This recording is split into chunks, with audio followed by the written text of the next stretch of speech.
Hello friends, welcome to TrendTechGuide. Today I'll show you how to install Snapchat on Android phone. So if you are new to our channel, don't forget to subscribe. So let's start. First of all, you can see I am here in my Android phone. Now to install Snapchat, first of all tap on this Play Store and on the top you'll find this search icon. Tap on this and here search for Snapchat. Over here you'll find this Snapchat. Tap on this. And now you can see I am here in Snapchat.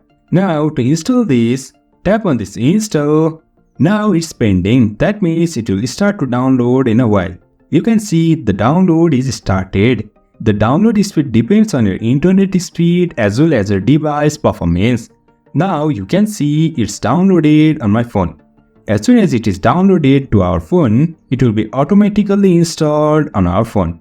Now you can see it's downloaded and it's installed on my phone. So in this way we can download and install Snapchat on Android phone. So if you find this helpful, don't forget to subscribe. Have a good time.